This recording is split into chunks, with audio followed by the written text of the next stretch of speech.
is happening, everyone? Hey, this is Zach Edwards for another episode of the Historical Conquest Adventure Box podcast. Okay, so we don't usually say Historical Conquest, but that's our sponsor. That's who's putting this on, and that is what we are, Historical Conquest. So with Historical Conquest, we are a game that teaches history just by having fun. So why not? Try it out. Look for it in your local stores or online at www.historicalconquest.com. Okay, now that I've got that off to the side, let's go into the actual meat of today. So, as I told you last time, every Monday and Wednesday, we're going to be talking about what? Ancient or American history. On Tuesdays and Thursdays, we're going to be talking about what? Civilizations, ancient civilizations. Starting off with Africa. With American history, this week we're going to be talking about the age of exploration. And there is so much that is not known, so much that is misunderstood. And we're going to go through a lot of this from many points of view. And we're going to give you many points of view because it's a discussion that you need to have inside yourself. Are you going to side with one side? Are you going to side with the other? Or you're not going to side with either side? I don't side with either side. I just know what is fact, as far as we can tell. Theory and complete falsehood. So, this is why we're going to go through all these things. And what we know in fact are things that come from source documents. That is something that I'm going to make sure that everyone knows. So, source documents are what give you the truth. Documents that say they get information from other documents, not always true. They have biases in it.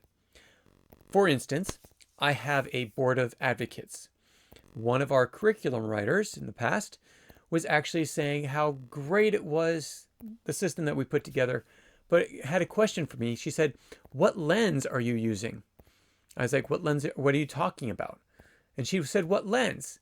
One of our other board members had to clarify. She said, "What kind of bias did you have? What kind of lean do you have? What kind of tilt do you have to the story?" I said, "Why? We don't have that."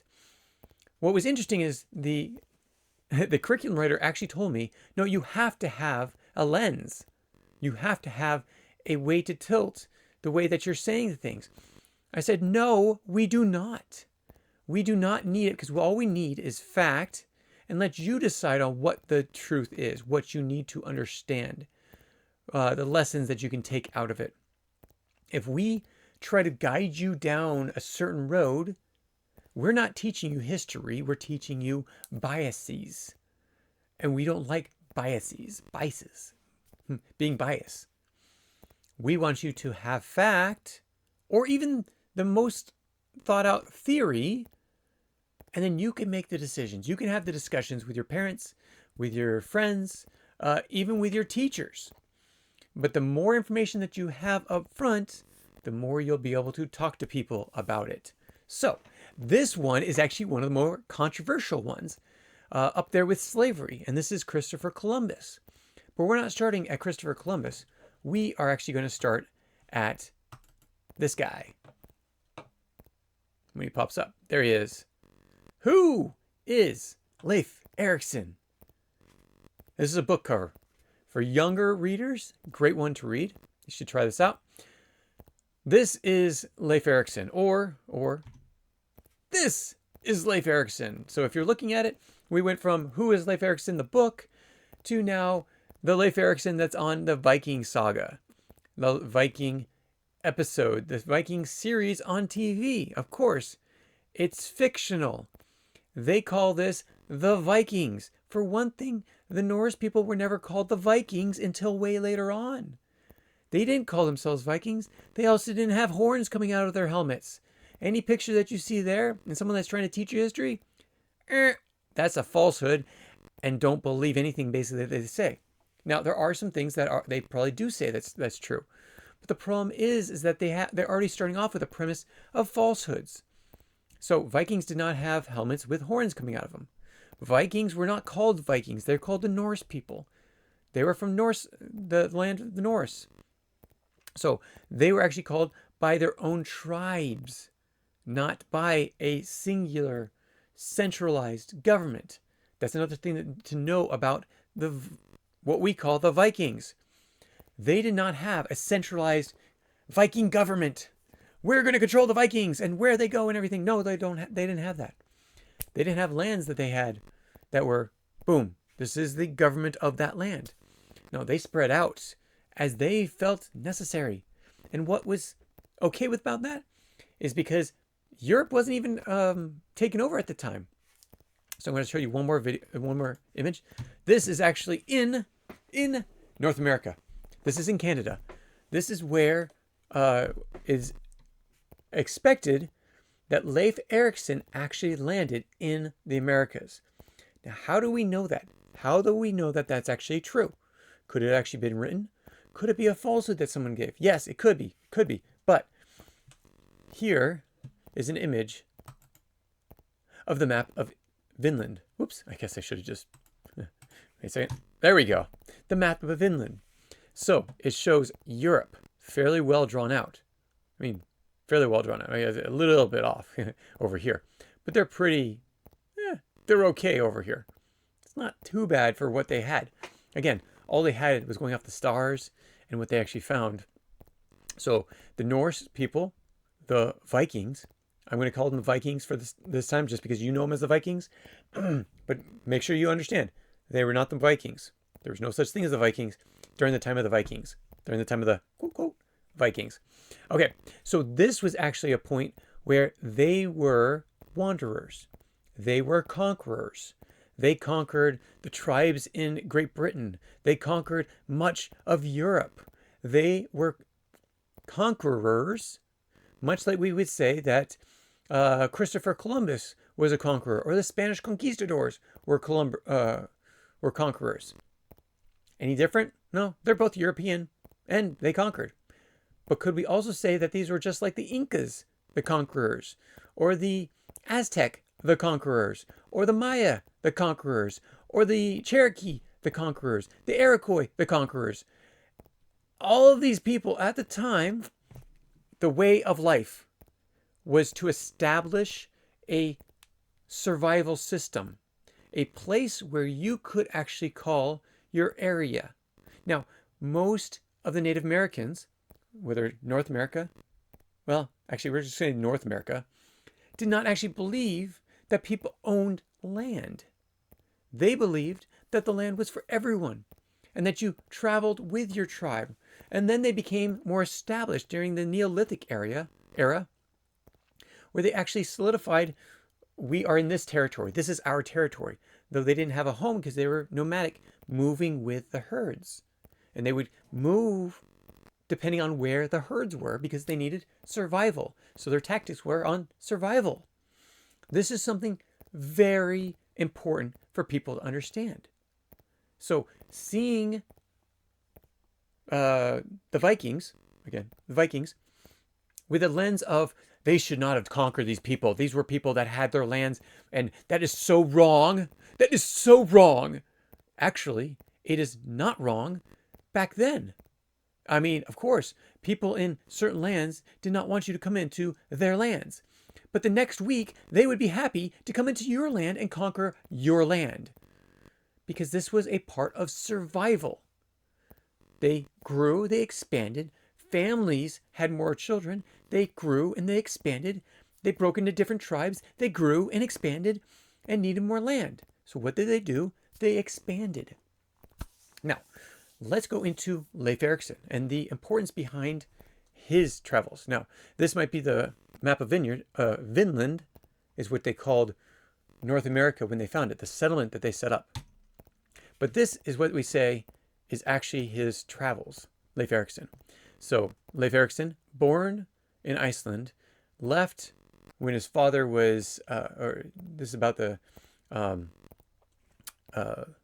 telling the story, about the time that Eric the Red was actually sent off. No, we actually, if we're going to go to Eric the Red, which when you go into the curriculum, you're actually going to read about this.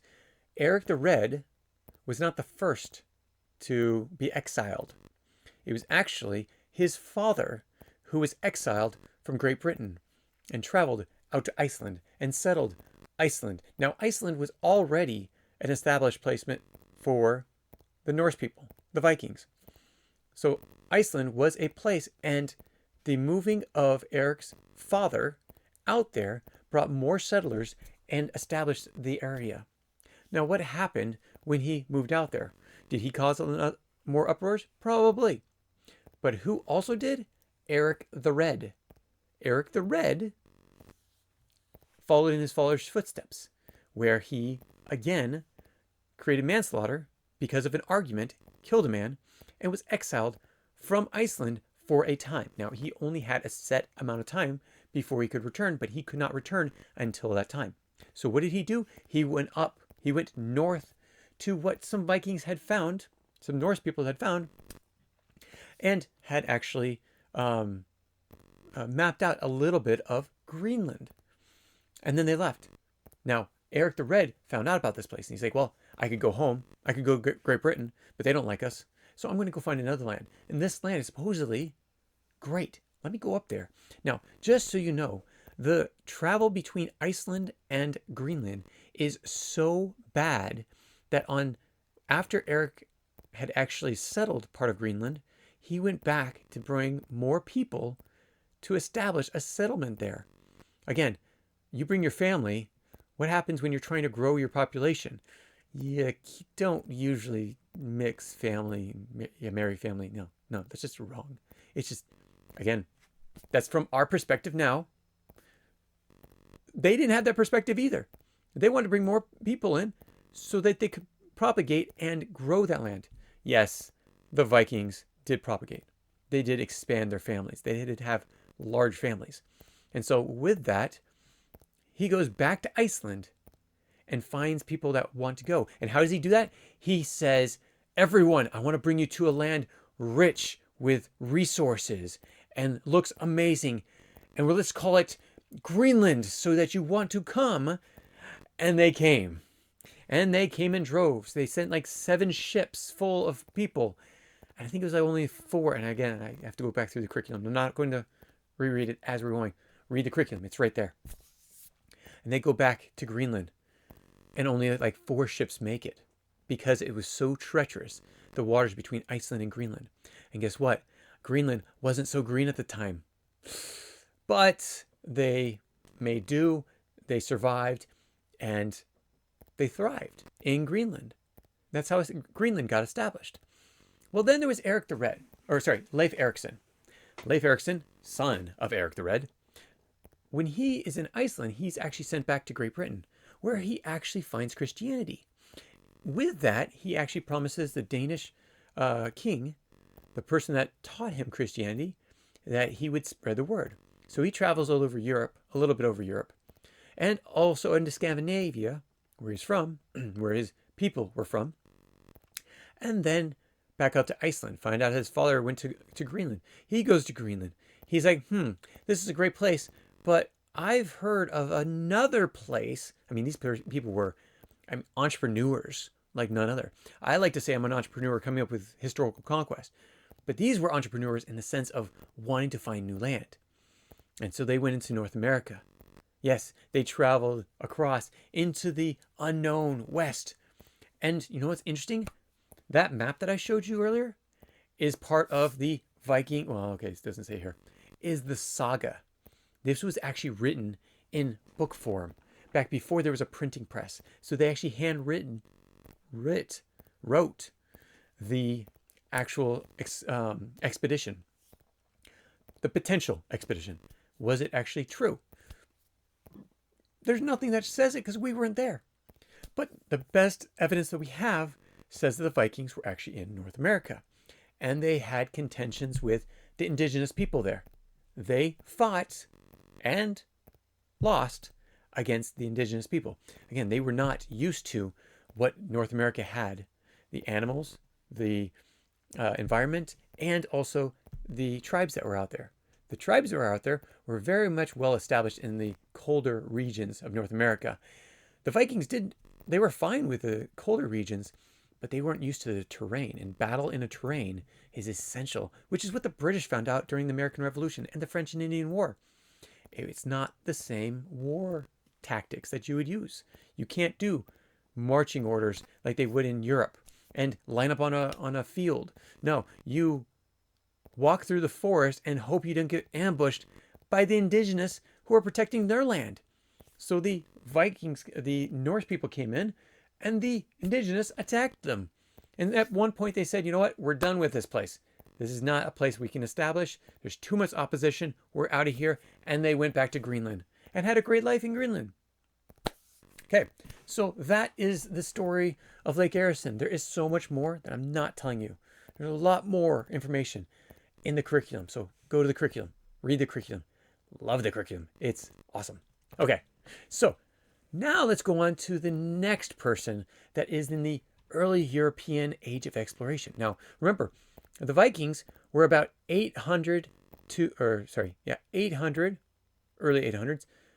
to 1000 AD. So again, this is after most of the Americas was taken over by different tribes. Again, setting up their own areas, conquering other areas, and losing places to other tribes. It was in constant flow in North America. Now, there were actual set areas that were substantial, but there was always tribes trying to take on other ones because, again, they grew, they expanded. And so they had to expand their land to hunt more herds, to survive in certain places, to set up new tribes when they broke off. So let's fast forward 400 to 500 years. We're now talking about someone, you may have seen him like this. Okay, so if you're on the podcast and you're listening to this, I'm showing you a statue of red paint doused over the statue of Cristoforo Columbus, which with words on a placard that says, "Stop celebrating genocide." Okay, which one? Which genocide are you talking about? Are you talking about the genocide that happened between the Aztecs and all the tribes around them when they didn't get the tribute that they wanted and sacrificed the people there and then sacrificed them on the temples? Or how about the Incas that did the same thing? Or how about the North American tribes that attacked others for their own benefit, such as gaining land? Are you talking about them going into Africa? Are you talking about the Ottoman Empire coming into Africa and killing off tribes, selling the people into slavery, going into the Crusades and taking some of the Crusaders or even the Muslims, taking them as captives and sending them into slavery? This is the problem. There is so much unknown about it. Now, at the same time, I do not condone the killing or taking of land in my eye.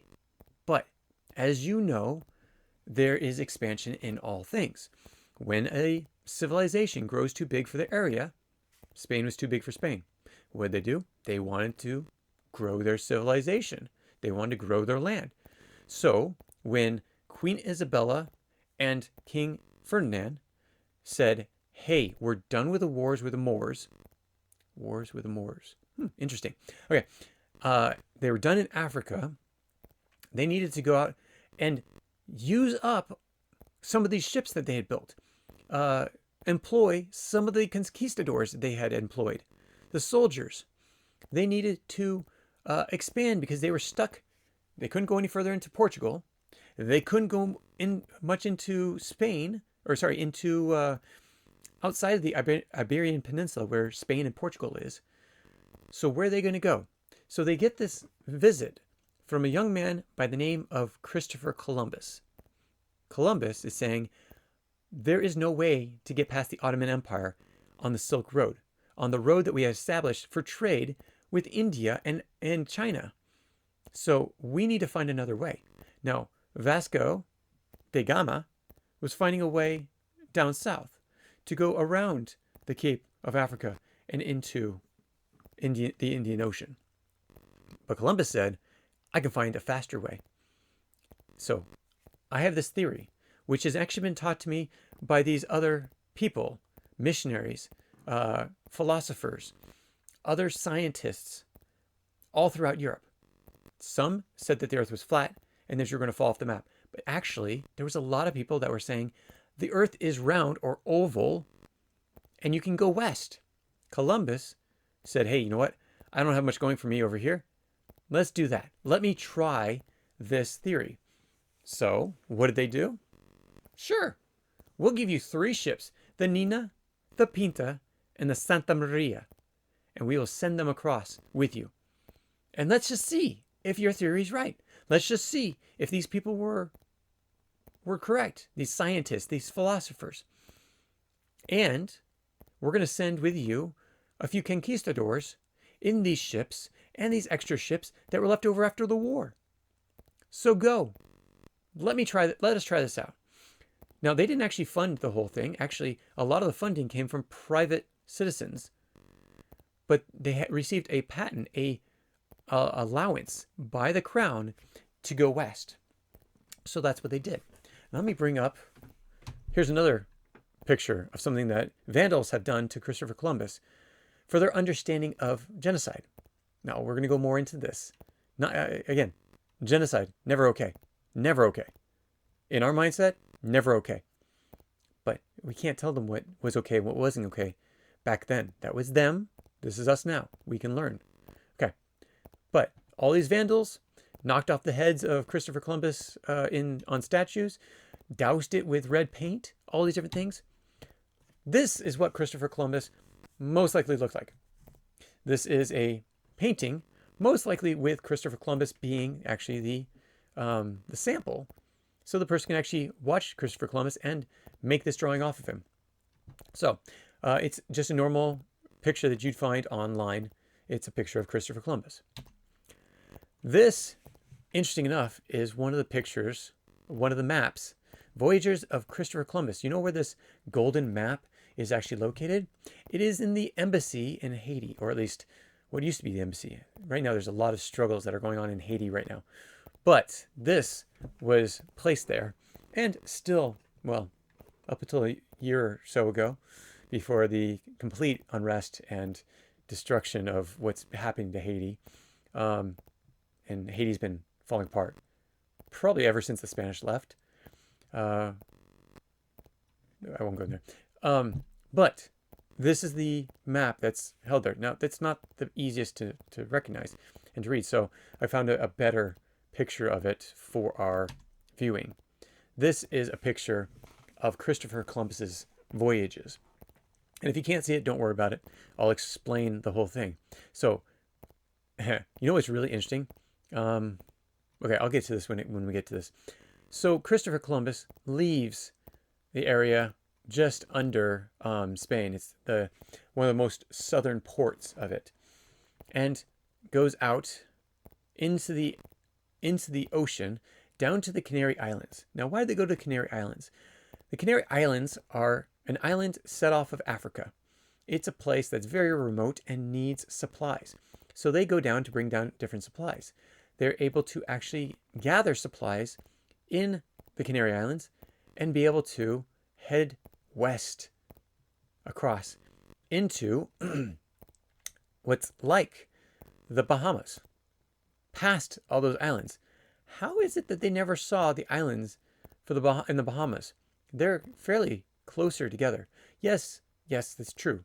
You might not be able to see an island from an island, but be right in the middle of it, you will probably see both pieces of land. I've been down there. You can probably see both lands.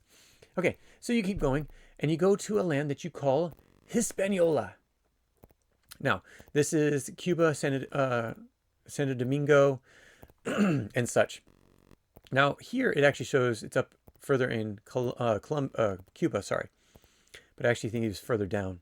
But this is, again, the best map we can have. Actually, let's go back. So over here, we can actually see the image of Columbus's first voyage. He comes around, and yes, he does land in somewhere near Cuba. And so he travels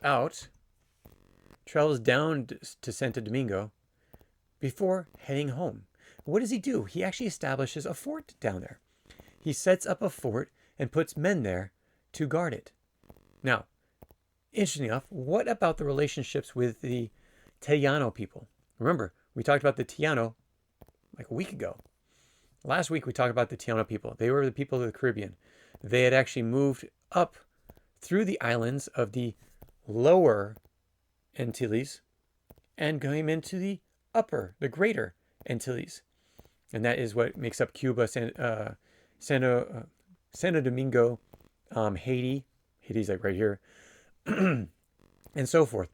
And so this is the area that Columbus came into and set up shop, set up a settlement.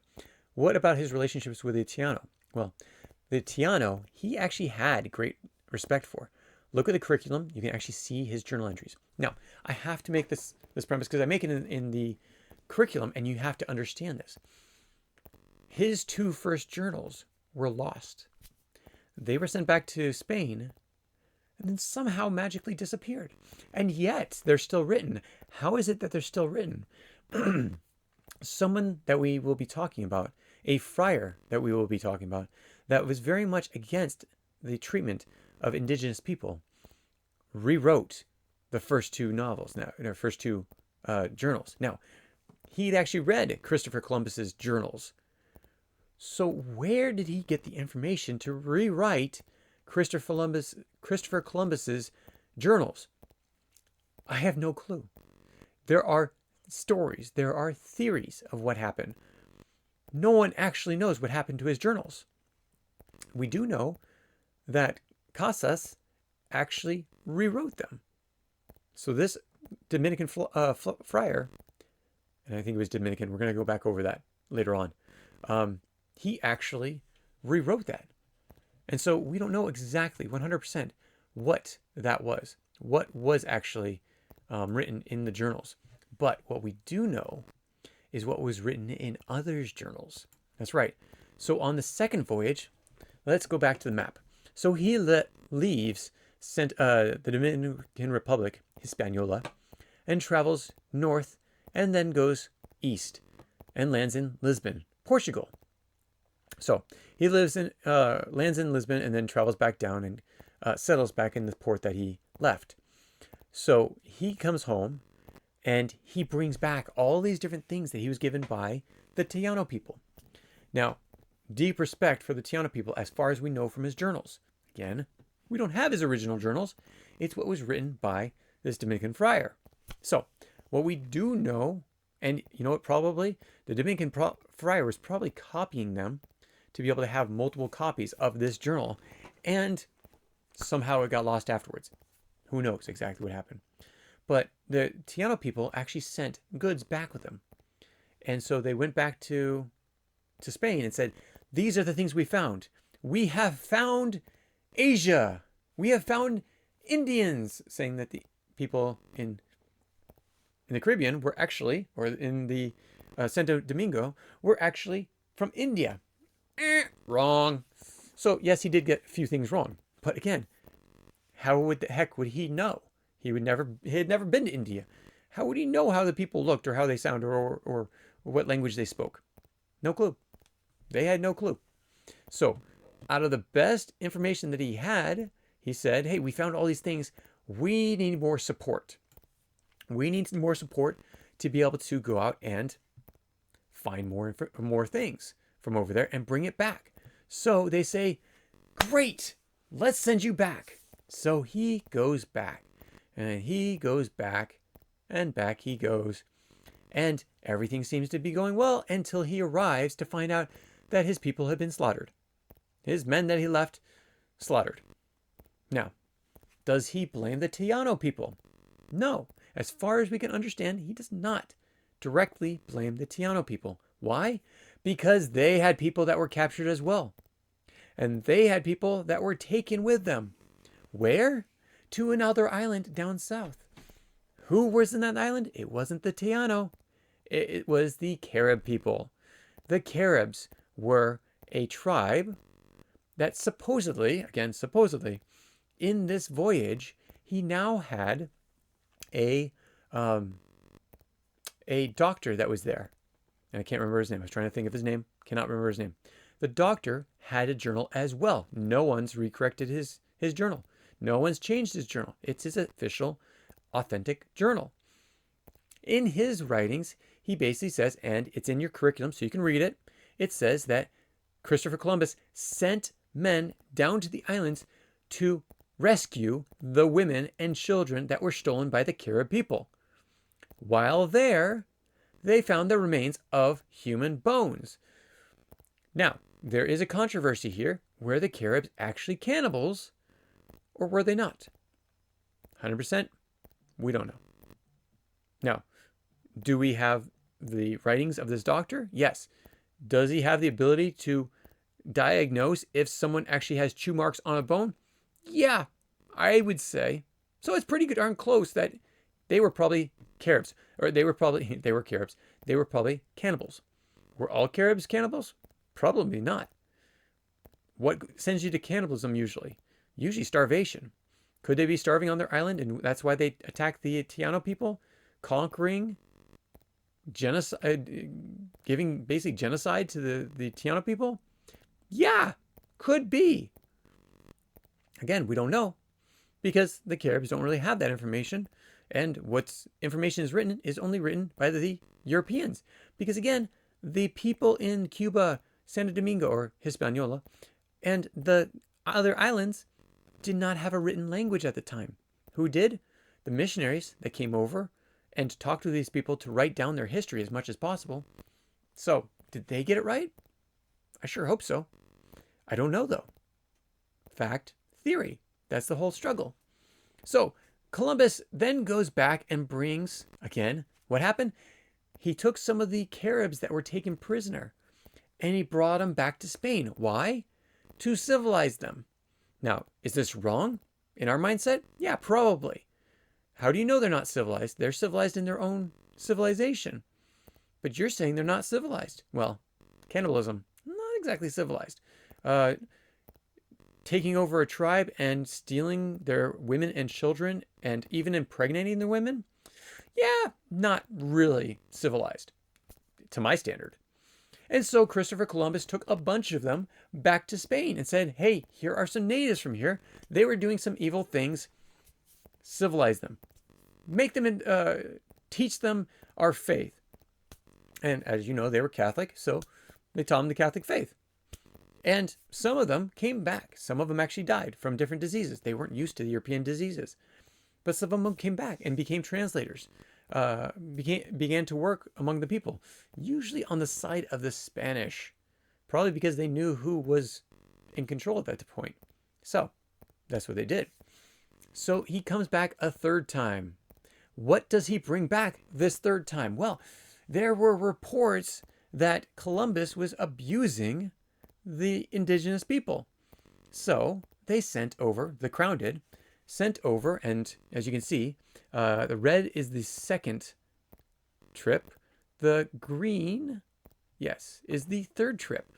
Third trip was a little bit more straightforward. It did actually come through the Canary Islands and then down through Cape Verde, and then actually hit, again, this is the third one, hit a few of South American ports or locations, and then came back up to Cuba and then found his location. He was a little bit off path, or he just decided to go off path. But then he makes it back to Hispaniola, where, who did he bring? He brought one of the judges, one of the people that the crown sent back with him, the Spanish crown, to investigate. Well, this person, very shrewd, had secured the governorship of these islands over Columbus before his third trip. And so he went back understanding that he would be governor if he replaced Columbus. So what's the incentive? To get Columbus out of that chair, out of the governorship. So what does he do? He writes up these charges on Columbus and arrests Columbus, his brother, and so forth. I think his son also, and sends them back to Spain. Okay, so they're there after the third voyage. They've given them great reports, and now comes back all these accusations. So he goes back with these accusations. He's tried in court. What happens to him? In front of the Spanish court? In front of Queen Isabella and King Ferdinand? they found them not liable or not reliable resources. The accounts that were given not reliable against all the witnesses that Columbus had to defend him. And so the crown said, you know what?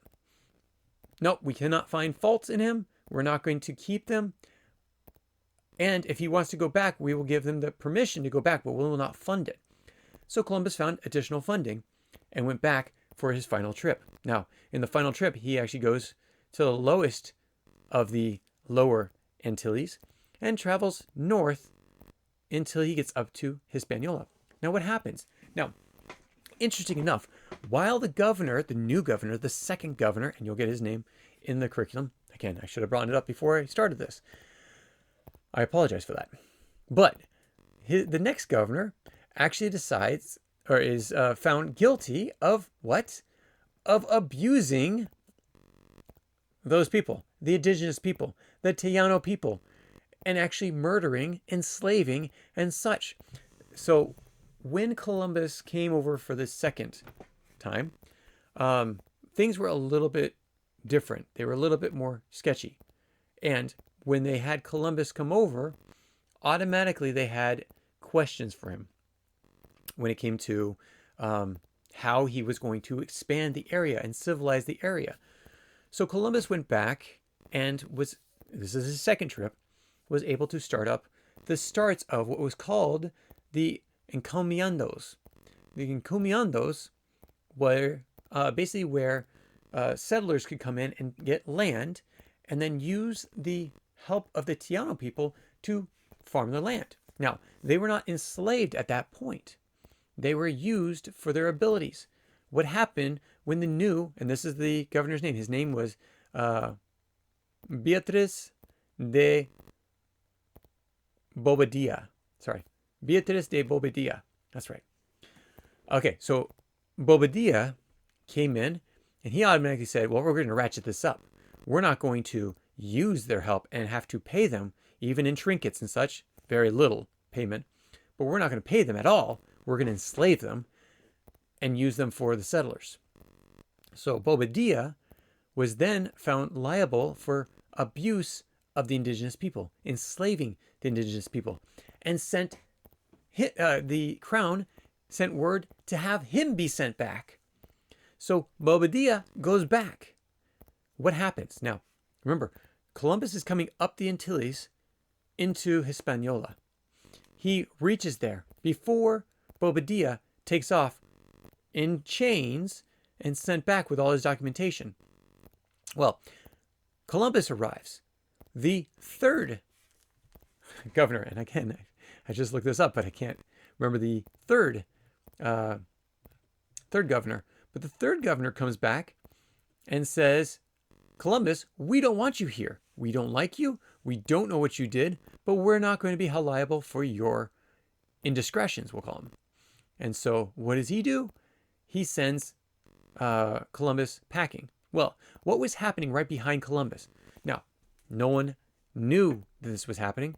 Columbus predicted that a hurricane was coming out of the Atlantic Ocean, and it was coming hard, and it would hit hard. Well, the governor didn't trust him, and so actually sent Bobadilla back. Oh, it was actually Francisco Bobadilla. So sends Bobadilla back. So Bobadilla goes back and gets hit by that hurricane. And what happens to his ship? It's sunk and sent to the bottom of the ocean. Actually, I don't know if his ship has ever been found yet at this point. But so does all of his documentations. So what happened with Columbus? We may never know. His journals are missing for some reason. The findings from Bobadilla are gone. And so he is lost. But Columbus, because he knows the hurricane is coming, he knows he has to get out of Dodge. He has to get out of Hispaniola because he can't land. They won't let him. He needs to find another place. So he beaches his ship in a shallow inlet of one of the islands and waits out the storm. And the storm ends. And then Columbus sadly goes back because no one will have him. He does a little bit more exploration and then he squanders back down to Spain and basically dies as he fights for his pension. He fights for his reputation because they seem to have taken it. What actually happened over there, I can't tell you. Nobody can tell you. All the historians that say it was this or that are completely false. Because you cannot say it's this or that because the documentation that we have is very different. Again, I spent a lot of time on Cristoforo Columbus, and we still have one more person that we need to focus on, and we're about 40 minutes in. So let's go on to the next one, which is also very important to understand. During this time, there's one other person that sets off, and this is 1497, 5 years after Columbus first finds North America. Well, or actually finds the islands of the Caribbean area. This is John Cabot. John Cabot was also quite interesting because first off, in order for him to sail anywhere, he had to get a patent, which means an obligation by the crown to support or at least allow him to sail west. So all this wording, all this information has come from Spain that they found a new land west. And actually, it wasn't a new land at the time. It was a new way to Asia. Because until Amerigo Vespucci, who we'll talk about in the following week, no one knows that it is its own land. And it's actually not Amerigo Vespucci that discovers this. We'll go into that next week. But John Cabot is also quite interesting because he goes over. Whoa, I was not expecting to see this. Yeah, it's because the white background shouldn't be, and I don't know how to change the background off the cuff, but we'll do what we can. Okay, so here is England, here is Spain, and here's France in between them. So John Cabot says to the king, I want to travel. And so the king says, yeah, sure, I'll let you travel. So he goes nearly straight west across the ocean, expecting that if he's going to get to Asia, knowing how the world is now round in this theory, or even oval, his fastest way to Asia would be going west, completely straight, not going around, not going up or down. And going up would actually be shorter, because if you look at a ball, what's the fastest way if you're not on polar opposites? If you're up above, what's the fastest way to get to the other point? It's to go around completely level with where you're at. So that's all he had to do. He had to travel direct west. Here's another image I have of it. Okay, from Bristol, England, he traveled over, came to Labrador and also Newfoundland, and then said, hey, we found land.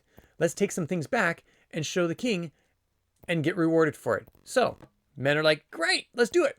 We don't have to set up a settlement or anything. They plant a flag, they grab a few things, they talk to the indigenous and trade with them, and they head back. And they go back to Bristol. That's all we have of him. His other information, his journals, gone. Actually, I'm not even quite sure he knew how to read or how to write. A lot of people in Europe did not know how to write. They might learn how to navigate, but they did not know how to actually write. So, and I don't know. That's not truth, fact. That is question. That is a question, which look it up. That's the best way of doing it. So that's his first voyage. All these other voyages that you see are potential, possible voyages because we don't have the information of where he was. But we do expect that he actually came to the place around where the Vikings may have landed. Vikings were a little bit up north, but in, eastern Canada, down through Newfoundland, even to Nova Scotia, and possibly down to Maine, and then past Nova Scotia and turned around. The route's not completely certain because his documentation is gone. We do know where he went on the first one, but the other ones are possibilities because we don't actually have his records. He had his records. But the possibility is actually he came back, went out, came back to England, and then went out 2 more times. So we don't actually 100% know. But this is the best we have so far.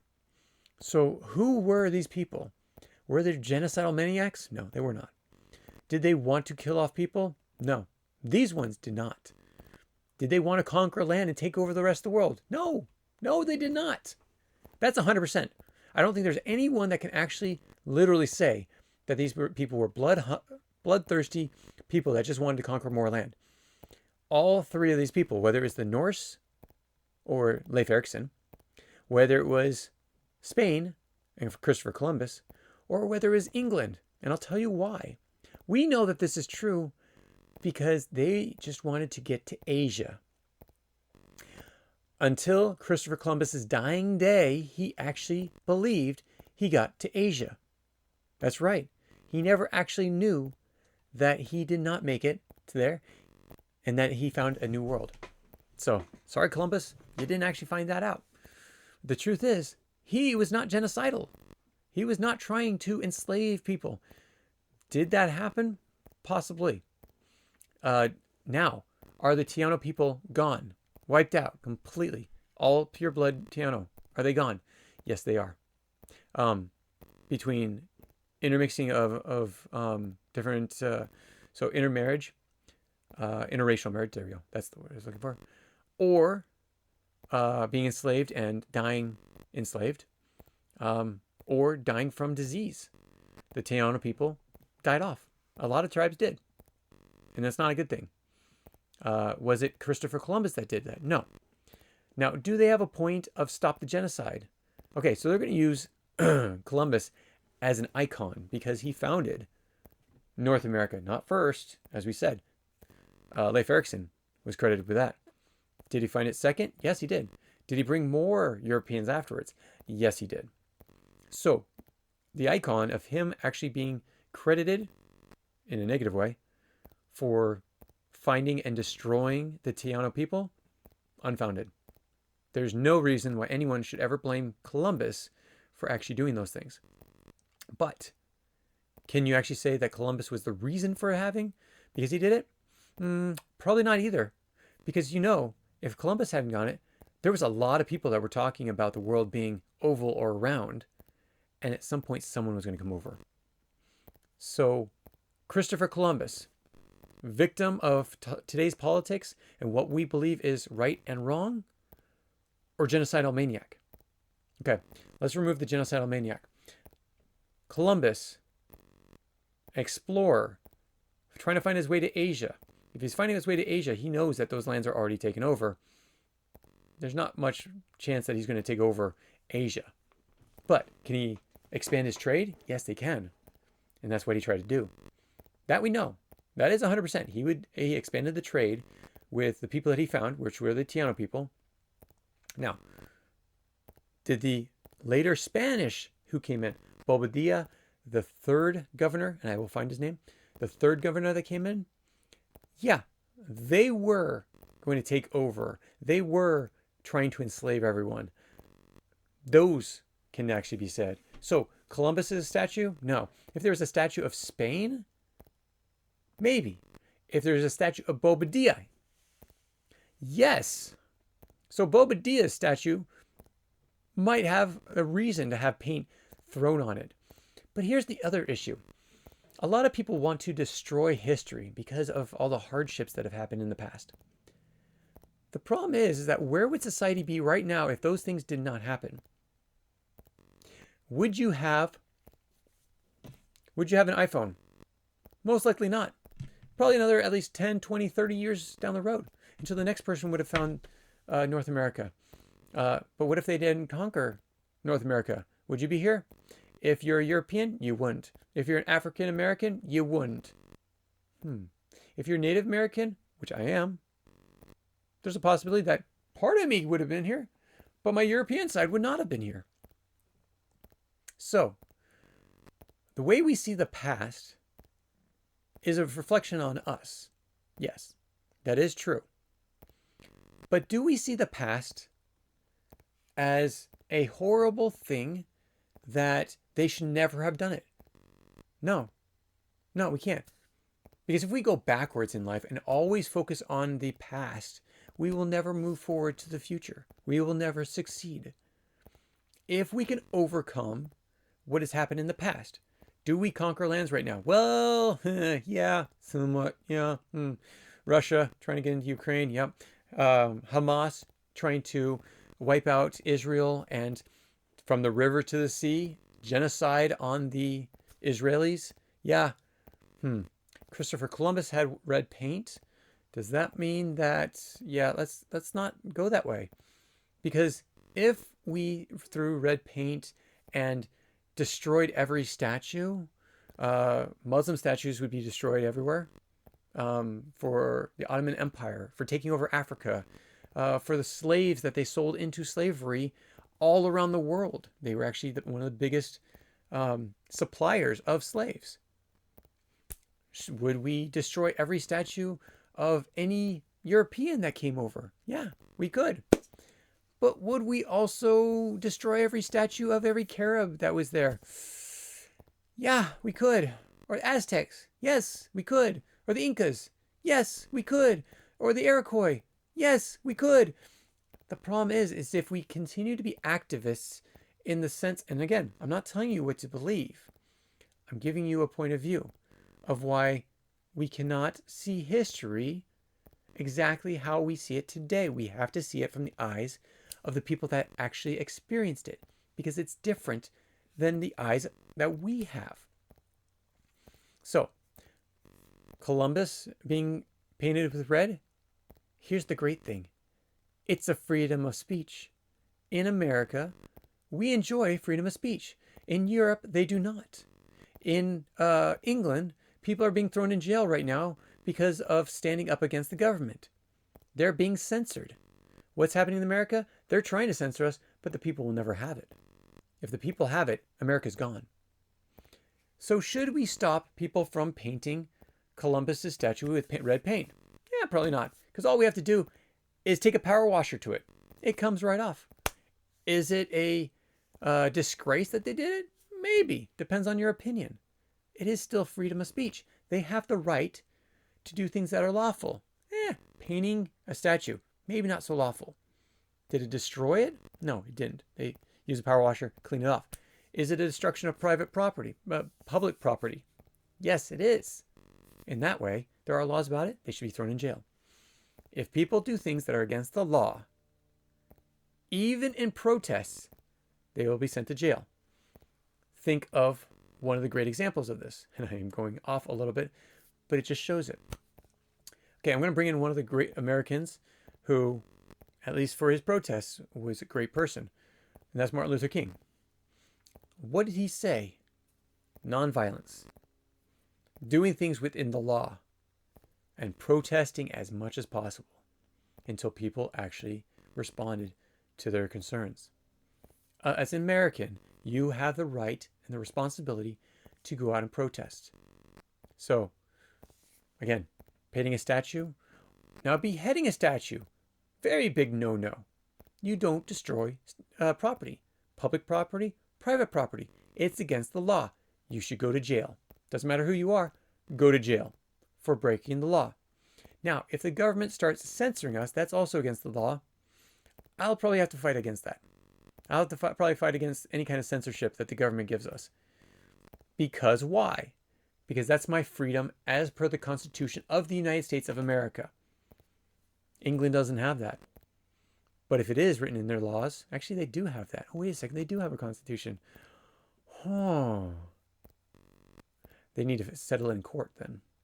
Because the court is the arbiters of constitutionality and non-constitutionality. Here we have the Supreme Court, which having 9 justices is a great way of doing it. Because 1, you need to have it odd numbers. 2, if you have too many, then it becomes all political. If you have a number and you have a mixture of both sides in there, it gives you a better chance of giving exactly what is in the Constitution, which is what they're basing things off of. The Supreme Court is the arbiter of the Constitution and the amendments through the Bill of Rights and the additional amendments. We'll go through that all later on. Not to drag this on any further, thank you so much for joining us on this Adventure Box podcast, and we will catch you next time. Thanks again. Take care. Have a great day. Adios. Bye-bye. If